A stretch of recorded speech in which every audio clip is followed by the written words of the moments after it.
Everyday injustice. Too many wrongful convictions. Corruption has infected the criminal justice system, leaving too many people helpless, fighting for their lives. Instead of receiving justice, people suffer. Is that why they say justice is blind? Hello, and welcome to the Everyday Injustice Podcast. I'm your host, David Greenwald.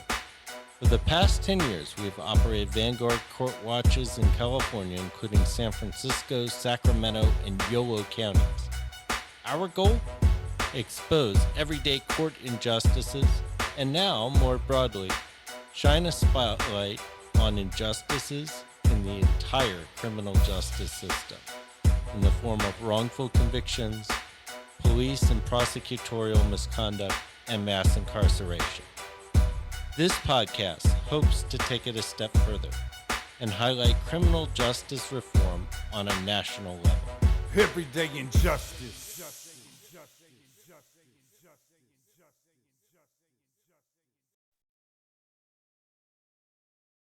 3, 2, 1. Today on Everyday Injustice, we have Emma Williams with us. Welcome to our show. Thank you so much for having me. So, Emma, you've done a lot of work on civil commitment and prison policy, and I wanted to kind of know your background and how you got into this particular topic. Yeah, absolutely. So my first touch with this work was that I worked in sexual violence prevention. I was working for a domestic violence agency called the Northwest Network of BTLG Survivors of Abuse. And there I got really interested in the way that a lot of our clients were facing criminalization by the criminal legal system when they were reaching out for help. And so from there, I became really interested in the way that social services and things that we maybe think of as helping systems like schools, counseling centers, hospitals, et cetera, oftentimes actually can lead to people becoming involved with the criminal legal system. And so for the past 5 or so years, I've been working on examining the intersection between the criminal punishment system and kind of supposedly neutral helping systems. And for those who don't know, what exactly is civil commitment? Yeah, so civil commitment is a kind of unique practice that exists in 20 US states and the Federal Bureau of Prisons. And civil commitment started in the late 90s, early 2000s, as a response to a couple of very high-profile instances of sexual abuse, particularly child sexual abuse. And it's a series of policies often called sexually violent persons or sexually violent predator laws that mean that after somebody has been detained by the criminal legal system, they can then be re-detained by the civil legal system to a treatment facility. And I use air quotes when I say treatment. And what we find in Illinois, which is where I live and where the majority of my research focuses on, is that for a lot of people, this means that after serving a pretty lengthy prison sentence, they go on to serve an indefinite sentence in this treatment facility that's essentially like another prison where you don't have an out date. And is this separate and above from like sexual offender registration status and things like that? Yeah, so folks who are civilly committed, if and when they're released, will be required to register, but this is before they even get to the registry phase because they haven't been released into the community. And how is this constitutional? Because it seems like if you're, convicted of a crime and you serve your time, then you get released. So Why are you not getting released? I think a lot of people inside and a lot of folks who are concerned about this issue, like myself, ask the same question. The way that the Supreme Court has rationalized it, which I believe was the Kansas versus Hendricks case, was that our side, I guess, was trying to argue that this is double jeopardy, that you can't incarcerate somebody twice for the same crime. But the argument is that this is not a trial about the original crime. You're not relitigating that. You can use evidence from that trial in this new trial that is about whether or not somebody meets the criteria laid out under the Sexually Violent Persons Act in their state. So supposedly this is not about somebody's initial offense. This is actually about somebody's risk of causing another kind of harm in the future. So some advocates call it pre-crime preventative detention, because if you've seen the movie The Minority Report, it's a similar concept, this idea that we can incarcerate people for crimes that we believe they're statistically likely to commit. And so supposedly it's constitutional because it's not about somebody's initial offense, it's about their risk of a future offense. Now, is this an evidence-based practice? That's an interesting question. I think it really depends who you would ask. I would argue that a lot of the evidence is really bogus. I think that therapy doesn't really work when people don't have confidentiality.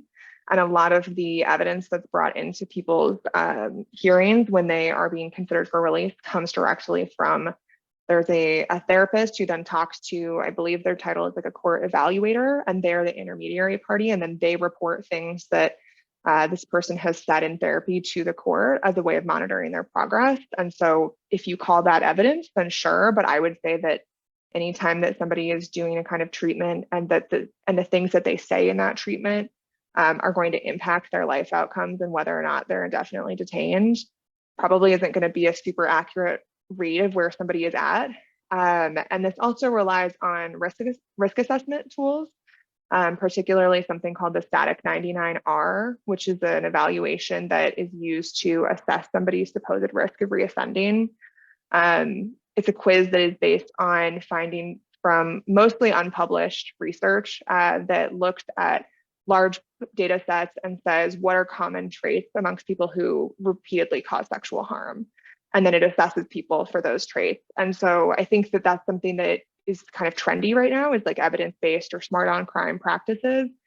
I would say that you can't have somebody fill out a 10-question quiz and then predict their behavior for the rest of their life. So I wouldn't call that evidence, but I think that that's up for debate.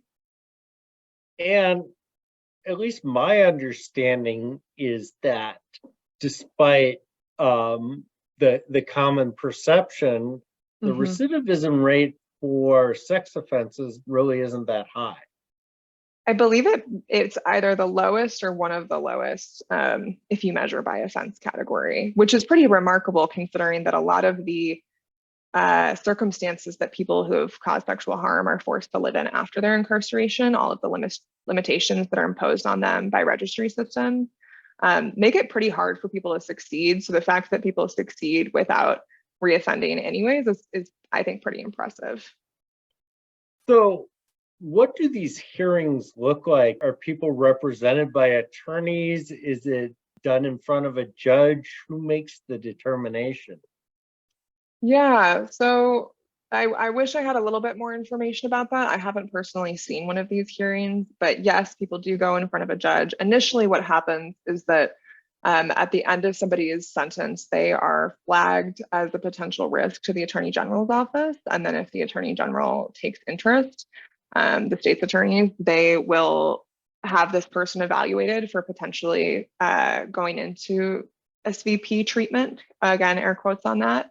That usually happens within the last couple of weeks of somebody's sentence. We've heard a story from a family who had bought a new home because that met all of the registry requirements, because it's so hard to find a place where somebody with a sex offense can live, because they thought their son was coming home in 6 weeks and then found out that he would be indefinitely detained in this new facility. So they go through this battery of examinations with interviews with psychologists and filling out the static 99R or having it filled out about them, et cetera. And then all of that is used as evidence. And then people are detained pre-trial. Their sentence in the Department of Corrections ends. They're transferred to solitary confinement because it was so common that people would commit suicide after hearing that this was going to be their future. So they started keeping them in just preventative suicide watch before they transfer them. They transfer them to this facility that's called Rushville. And then once their court date comes up, they go in front of a judge again. But they are detained pre-trial, just like in the criminal legal system. You referenced the Minority Report, but this is sounding more like Kafka. I can see where you see the overlaps. Yep. Because it doesn't seem like there's a way out of this for a lot of people. I think a lot of people feel that there is not a way out. There are people inside who have refused treatment. So the treatment is technically voluntary. You can't get out without it. So I don't think that it's voluntary if somebody's choice is be detained for the rest of your life or do this. But supposedly the treatment is voluntary, and there are people inside who refuse treatment because they feel that they go through this process that actually just makes it harder for them to get out, because they are potentially saying things in therapy in a space where they want help that are then seen as recriminalizing them. And so there are people inside who I think feel strongly that there is not a pathway out, and have stopped investing in the supposed pathway that's available to them because of that. Do you feel like there's sufficient oversight over this process? I mean, there is not oversight. I'm even aware of this.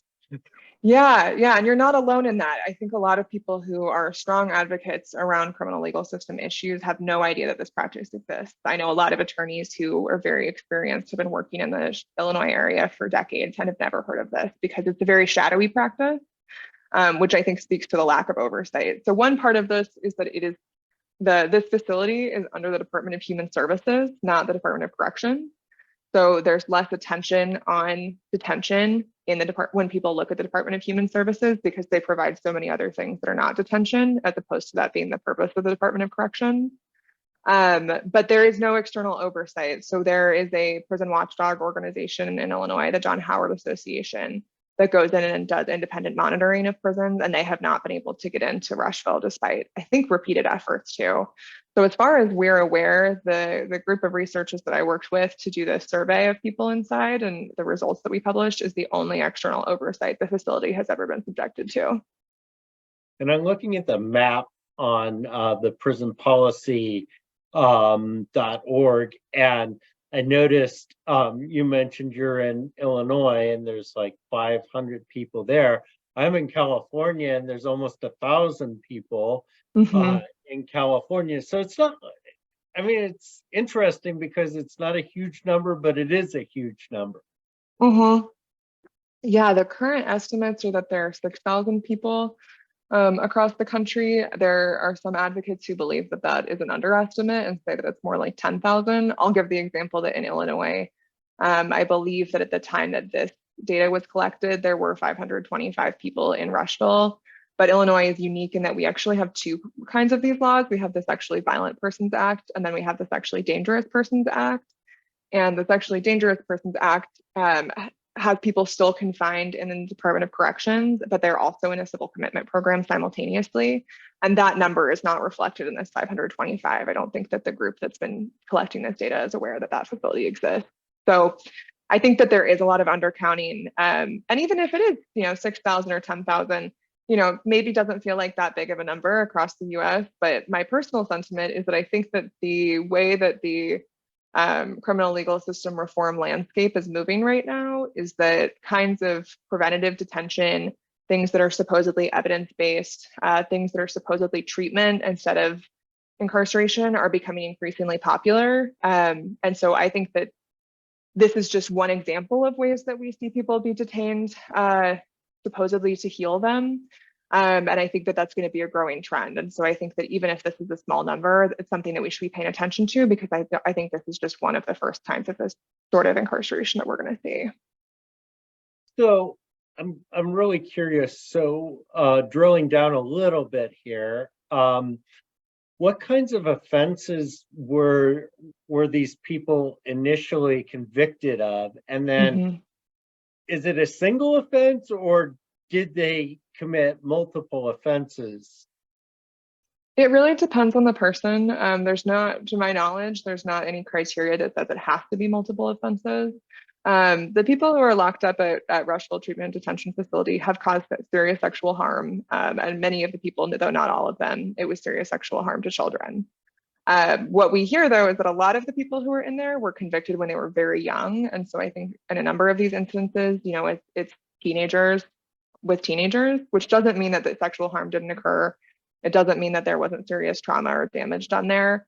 But I think that it helps dispel the idea that this is necessarily just a facility that's all full of much older people who are preying on very young children.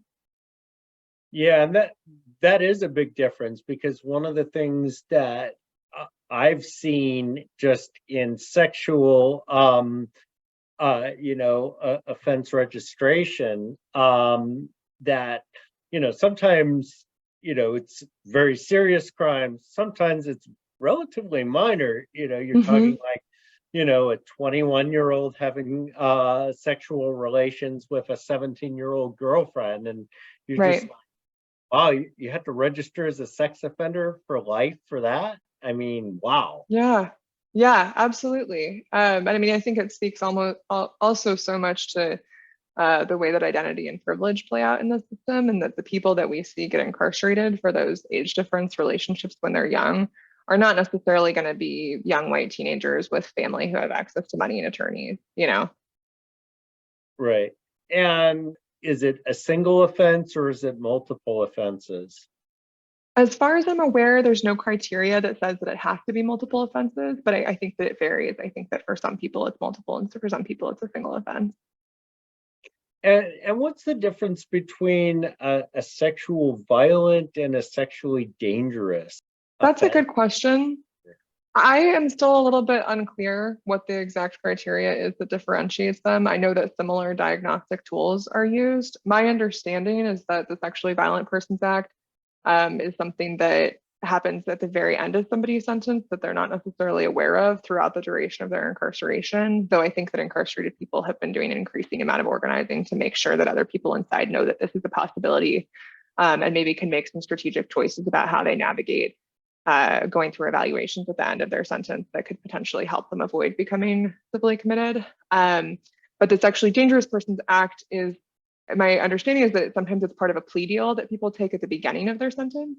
And so I know that there are a number of guys who were locked up 10 or 15 years ago who were told that they could take this really long sentence, or they could plead into the Sexually Dangerous Persons program, and then they would be out in, I forget the range that they gave them. I want to say it was like 6 to 10 years or something like that, which was shorter than the sentences that they were looking at.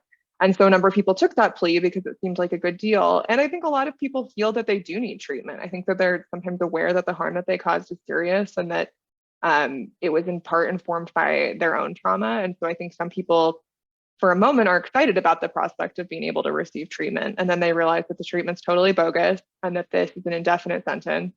And I think a lot of people inside say that this is a life sentence. And some people inside say that this is a death sentence because the conditions inside these facilities are so abysmal that people end up dying much earlier when they're there. And I'll ask you about that in a second, but I want to get at what the treatment looks like, because it'd be one thing, I think, if it were definite treatment, and then also there are restorative based processes that can help people a lot with trauma informed syndrome and all sorts of other stuff. And it doesn't sound like that's what's happening here. Not from what I'm hearing. I mean, my understanding is that treatment oftentimes starts with being asked to recount every moment of sexual deviance in your life from as early as you can remember to now. So that's a pretty heavy question, I think, to ask any person. And I think that even for people who cause sexual harm, I really don't mean to diminish the side of this that is experiencing the harm, because that trauma is really serious. But I think often the experience of causing the harm is pretty traumatic too. And so I think a lot of people inside also experience sexual harm themselves when they were young. So I think a lot of the treatment is about recounting moments of trauma. And then I think not being met with effective support to process all of the things that you're sharing. It's very rare that people get one-on-one treatment. Oftentimes they get to meet with a psychiatrist for like 15 minutes every couple of weeks. Most of the treatment is done in group. I think a lot of people feel unsafe speaking freely and candidly in group because of all of the different interpersonal dynamics that are present within the facility. I mean, I don't know if this is your experience working with incarcerated or formerly incarcerated people, but a lot of the people I work with say it feels like high school again in terms of some of the interpersonal kind of drama that can come up. And so I think that really limits the efficacy of the therapy. And then the therapy is oftentimes administered by grad students who are finishing up residencies. And so these are people who are new to their career, who are still learning. People are essentially being used as test subjects in that way. I think that people have described themselves as feeling like guinea pigs. And then as soon as somebody's residency ends, they oftentimes leave because this is a very sensitive issue to work on. A lot of people don't want to work around issues of sexual abuse or child sexual abuse. And a lot of people say We've seen this on review boards like Indeed or Glassdoor, things like that. When people evaluate their experiences, a lot of people say they felt the facility was very unethical and they felt that the supervisors were incentivizing them to keep people in treatment longer. And so a lot of grad students want to get out of there as soon as possible, which is understandable, but it means that then the people who are detained there have to start treatment over with a new person. And when they start treatment over with a new person, that person reevaluates them. They have to recount all of those traumatic incidences. And then they get to reassign them to the tier of treatment that they're on. And so people have to move through a graduated tier system to graduate up and out of the facility. It's very difficult to move through the tiers. And one of the reasons that it's difficult is because people are frequently put back on a lower tier when they're seen by a new evaluator, a new therapist. Yeah, and my initial reaction was to actually chuckle a little bit because you mentioned, coming up with every instance of sexual deviancy, and I think every person would have a very long list. Yeah. And I'm not even talking about the people in the facility. I'm just talking about people in general. Absolutely. That seems an absurdity. Yeah, well, and enforcing one standard definition of sexual deviance too. I mean, I don't really know how people are supposed to decide what they share because that's such a subjective definition. And I think that so much of this facility and so much of the logic that this kind of practice relies on is pretty puritanical views of sex. There's a lot of homophobia in the facility. There's a lot of values around very traditional monogamy, things like that. And so it seems like one of the problems is that you're pushing a huge amount of people into group treatment on sensitive subjects. But I mean, is the concern just that they're not managing the treatment well, or are the actual conditions of the facility substandard? It's both. It's definitely both. The treatment is subpar, and so are the conditions of the facility. The facility was initially a youth detention facility, so the beds and the rooms are physically too small for people. A very common cause of injury at this facility is people falling out of bunk beds in the middle of the night and getting injured. A lot of people inside, well, I was going to say that a lot of people inside are disabled or become disabled while they're there, and that's true, but also technically in order to become incarcerated at a facility like this or detained at a facility like this, they have to be diagnosed with a mental abnormality. So by that standard, everyone there has a disability, but a lot of people report developing disabilities while they're inside because of substandard access to medical care, no access to preventative care, really. The food inside is really abysmal. People talk a lot about developing diabetes over the course of their time there, very little access to fresh or healthy food. And then a lot of people report violence inside the facility, both from staff and between residents. And specifically, there were a number of people who reported being placed in situations that would expose them to violence from other residents and having staff doing that knowingly as a punitive action. So what is your hope in terms of, I guess, the goal of your work? Just bringing awareness to this? Is it a lobbying goal? Is it a reform goal? Is it an abolition goal? Yeah, well, I have a lot of goals with this. This is work that I hope to be doing all my life, and I'm a pretty young person. I'm 25. I've been doing this for 4.5 years, and I've got a lot of time left to keep working on this. Is my hope.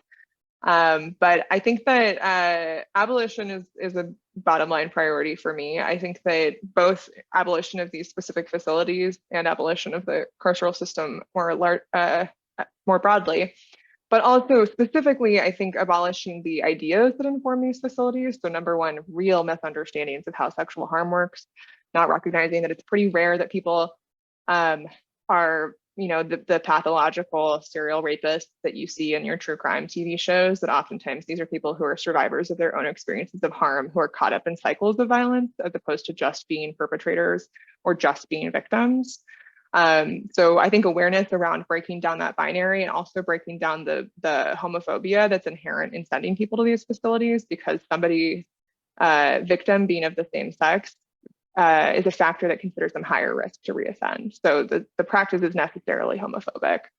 Those are things that I really hope to bring awareness to, and that I really hope that through that process, bringing awareness to the idea that forced treatment isn't treatment. Treatment has to be consensual, and also addressing issues of non-consent with force and punitive responses just doesn't make any sense. It doesn't bring about a world that is more consensual and filled with more choice and more freedom. So with hopefully kind of breaking apart those ideas that I think will have the risk of potentially informing a lot of similar practices that are going to be similarly dangerous. And then also bringing about options for people to have really restorative solutions and transformations. A lot of people inside really are quick to acknowledge, I need treatment, I need help. I've caused serious harm and I know that. And so I think people deserve that help. And I think that survivors deserve that help too. And again, there's not one or the other. Most people inside are both survivors and abusers, but making sure that everybody who is touched by sexual harm has access to real transformative and consensual healing.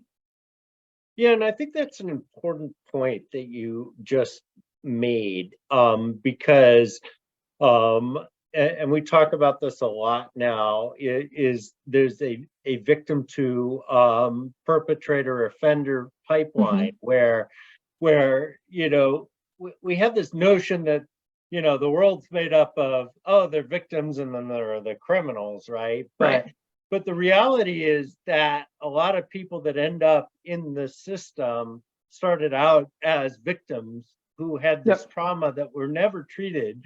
And then they go on to commit crimes themselves because they've never healed. And so, and it also sounds like, and I think this is also very important, that you acknowledge that there's a need for something. It's just not this.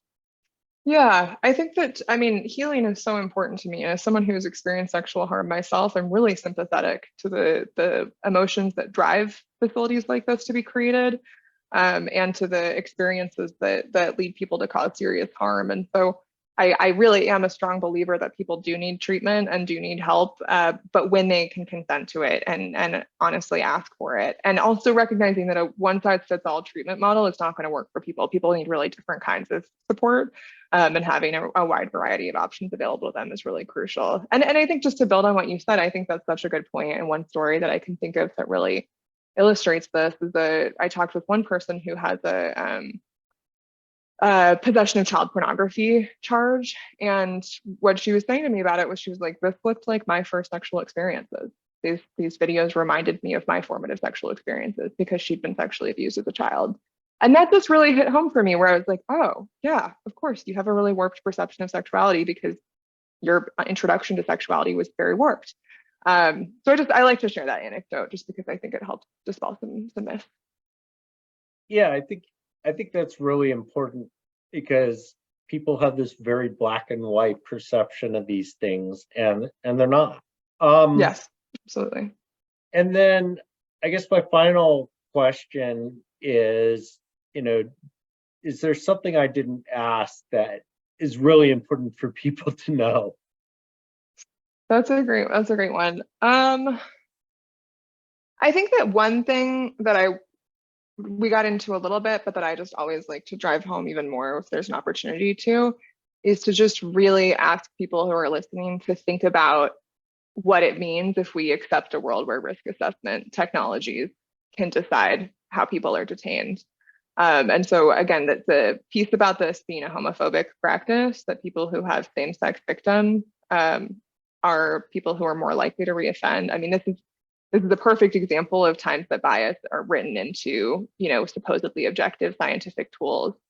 And so I think that there are people who take comfort in the idea that this is a supposedly evidence-based practice, that there's data that shows that these people are more likely to reoffend. But I personally would not like for people to predict my future behavior based on somebody else's future behavior, somebody in a data set who I don't know or have any connection to. And I think that most people would say that for themselves as well. And so I like to drive home that I think it's important that we all think about, when we have the opportunity to be voting on initiatives for smart on crime, predictive policing things, is that really smart in the way that I think that we want it to be? And I think, not to negate anything that you said, but my biggest concern is the indefinite nature of this thing. Yeah. That, it feels like if you had a finite term where, okay, you go to this treatment for 6 months or whatever, right, and then you can get out and try to live a normal life, I could kind of live with that. But the indefinite nature just feels like this is prison by another name. I think it absolutely is prison by another name.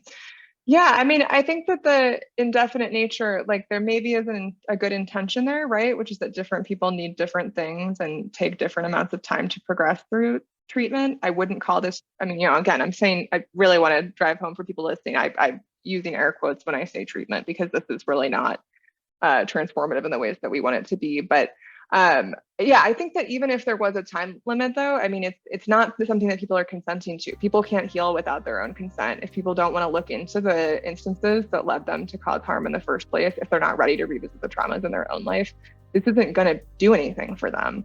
And I think that it's really understandable that we all, I think, have this desire to live in a world without harm and violence. I think most of us crave that. And I think that it's really comforting to think that there are a handful of people who have the unique pathology to cause harm. And if we just put them through treatment, we fix them and make them like, quote unquote, the rest of us, then we won't have harm anymore. And that's just not true. I think that comes from a place of fear where people want to say that we can control violence because we can isolate it to a limited group of people, when the reality is that all of us have the ability to cause harm. There's not a unique pathology that makes that possible. Everyone has the physical ability or mental ability to cause harm. And people have lots of different life circumstances that inform whether or not they ultimately choose to do that. And that's a scary thing to make peace with, to accept that possibility for violence and harm within ourselves. But we can think about all of the factors that help us make decisions to care for and nurture and be kind to other people, and think about how we can give more people access to those factors, as opposed to giving a handful of people access to punishment. Well, I want to thank you for educating me, because I was not aware of this. And I've been doing this for a long time. Such a pleasure to meet you. Yes. Emma Williams, who does a lot of work. And sorry, what is the name of the organization that is your main employer? My main employer actually doesn't work on this issue at all. I work for a legal aid clinic full time, but the group that I've done this work with is called Inside Illinois Civil Commitment. We're a group of volunteers who have various research training. People can find our work at Inside Civcom, CIVCOM, Illinois, or IL, InsideCivcomIL.com. We've been talking with Emma Williams. We've been talking about civil commitment. This has been Everyday Injustice. I'm your host, David Greenwald. Join us again next time for more tales from the injustice system. Thank you to George Powell and Norman Mousequake Barrett for the use of our opening, Everyday Injustice. You can see more of George's music at www.justiceforgeorgepowell.com. That's Justice for George Powell, all one word, .com.